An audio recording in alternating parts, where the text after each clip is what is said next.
je me présente, je m'appelle Adrien Mignot et je dirige le bar 1802 à Paris.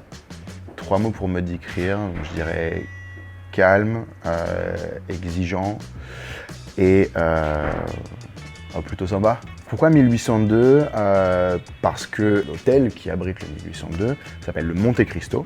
Comme c'est un peu un hommage à la littérature, au voyage, au 19e siècle, dans ce qui est là de plus positif, on va dire, l'idée c'était de faire un petit hommage à Alexandre Dumas et de prendre son année de naissance comme nom du bar.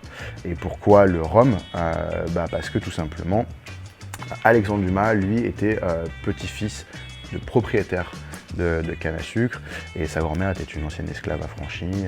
La rencontre avec Ashtoria, c'était dans le cadre du travail, une visite pour présenter le produit de la part d'une des deux associées. Ça s'est super bien passé, on a fait un super testing de produits et on a tout de suite adoré les produits.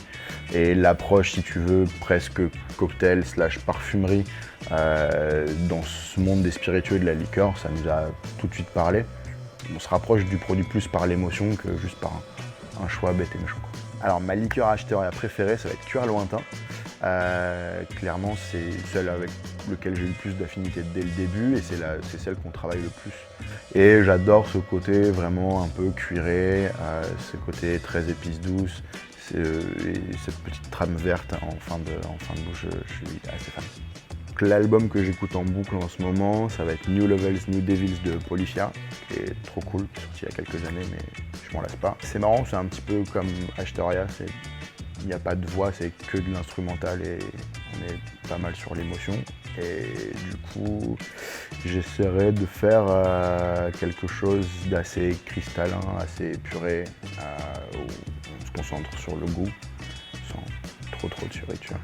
Je vais choisir le mot du thème de notre menu, qui est essentiel. Et pourquoi ce mot-là? Parce que toute notre carte a été pensée dans un but assez essentialiste, où en fait on travaille en monoproduit et où on creuse un maximum tout le potentiel aromatique du produit. Donc si jamais je devais mettre en lumière un cocktail, l'idée c'est de travailler vraiment au maximum les produits qu'on a entre les mains, essayer de respecter le produit le plus possible. C'est une vibe, une tendance qui est dans le monde de la cuisine depuis longtemps. Le cocktail s'y est mis aussi, et avec toutes les innovations, les techniques que le monde du bar a aujourd'hui à disposition, pour nous c'est essentiel. Pas que ce soit un outil marketing, mais que ce soit juste une bonne habitude en fait.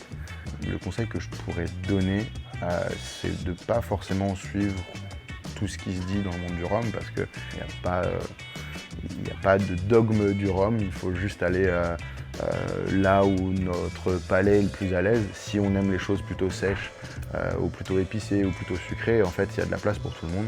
Aller vers quelque chose qui va vers notre sensibilité dès le départ, je pense que c'est ça le plus important, et ensuite s'ouvre un champ des possibles énorme. Le cocktail à goûter avant de mourir, il y en aurait plein.